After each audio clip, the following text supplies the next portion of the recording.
যে ডাইল দিয়ে ভাত খামো, বিলের স্যার দেখামো, কাটাও বাঁচবো না, ঠিক আছে, বিলেই পাপা ঘরবেও না, ম্যামও হরবে না। প্লিজ ছাগল কিনে লো। কোরবানি তো এবার চোরা হয়ে গেছে, তুমি কি একটা দিয়ে দিবা? দেখি কি করণ যায়। আচ্ছা ঠিক আছে, আমি বাজারের সেরা গরুটাই দিয়ে কোরবানি দিতে চাই, কার মানুষে দেখে যাতে আমারে ভালো কয় যে না, সে একটা গরু দিয়ে কোরবানি দিতে তার বাজারের সেরা। আচ্ছা ভাই, মোর তো এত সামর্থ্য নাই, দেখি। लुट गए तो लुट गए हम तेरी मोहब्बत में। কি রে আবুল আলা ভাই, নদীর পাড়ে এক লাখলা বই রয়েছেন এই গাইতে, কি করেন? মন খারাপ? মন খারাপ, কি কোরবানি দিমু কেমনে, তো কি কর? না আছে ও মানুষের কি কইবে, কোরবানি কেমনে। এই হলেন কোরবানি, কোরবানি দি মানে ওড়েন ওড়েন ওড়েন ওড়েন ওড়েন। টাকা পয়সার খুব সমস্যা, তো মানুষে কি কইবে, দেয়া তো নিয়ে তিনজনের দিন দেনা অনেক। মানুষ কি বললো কি না বললো তাতে কিচ্ছু যায় আসে না।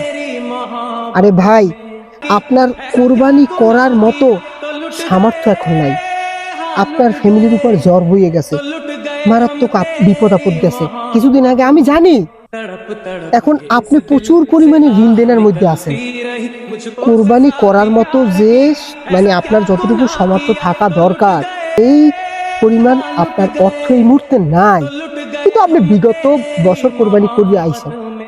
এখন কোন মানুষ কি বললো না বললো তাতে কি আসে যায় ভাই? আমরা কোরবানি করবো আল্লাহর সন্তুষ্ট অর্জন করার জন্য, কোরবানি করবো। জাফর 5টা গরু দিয়ে কোরবানি দেবে, এই কথা শোনার পর আমরা কি খারাপ লাগে? খারাপ তো লাগে। খারাপ লাগবে কেন ভাই? এইটাই হচ্ছে সমস্যা ভাই। ওরে আল্লাহ তাআলা সামর্থ্য দিয়েছে, ও 5টা গরু দিয়ে কোরবানি করবে। হ্যাঁ, আমারে এই মুহূর্তে আল্লাহ তাআলা সামর্থ্য দেয় নাই, আমি করতে পারলাম না, আবার আল্লাহ যখন দেবে তখন করবো। এই বিষয় নিয়ে মন খারাপ করা যাবে না। সমস্ত সিদ্ধান্ত কোথা থেকে আসে? আল্লাহর পক্ষ থেকে। তেইলে ভাই কোনো চিন্তা করা যাবে না। আপনি কখনো ভাবছেন যে আল্লাহ তাআলার কাছে কত টাকা দিয়ে, কত বড় গরু দিয়ে কোরবানি করলেন সেইটা পৌঁছায়, নাকি আল্লাহ তাআলার কাছে আপনার মনের মধ্যে কি আছে সেইটা পৌঁছায়? কোরবানির মানে হচ্ছে ত্যাগ করা, বিলিয়ে দেওয়া। আসল উদ্দেশ্য হচ্ছে আপনার ভিতরের পশুত্বকে কোরবানি দেওয়া। ভাই 10টা গরুর দিয়ে কোরবানি দিলে কোরবানি কবুল হইবে এমন কোনো জায়গায় লেখা নাই। আপনার সামর্থ্য যতটুকু আছে, আপনার প্রয়োজনে একটা ছাগল ক্রয় করে সেটা দিয়ে কোরবানি করেন। আল্লাহ তাআলার কাছে সেইটাই প্রিয়। ওই দেখেন, এই যে পাড়ার অমুক সমুক তমুক, হ্যাঁ, সুদের টাকার ব্যবসা করে, আর সেই টাকা দিয়ে 5টা গরু 10টা গরু দিয়ে কোরবানি দেবে, এই দরকার নাই। ছাগল কিনে কোরবানি দিব, কথা ঠিক আছে? কাল আমি যাবো, দুধে ছাগল কিনে আনবো, হেদে কোরবানি দিব। लुट गए हाँ लुट गए। ভাই, আপনি আমার ভুল ধারণাটা ভাঙিয়ে দিয়েছেন ভাই। লন, কালকে আমরা যাই ছাগল কিনে কোরবানি দিই।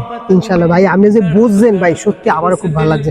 কারণ কাইলি যে ছাগল কিনবো, বেশি নেই ভাই, 10,000 20,000 টাকা দিয়ে দুধে ছাগল কিনবো ইনশাল্লাহ।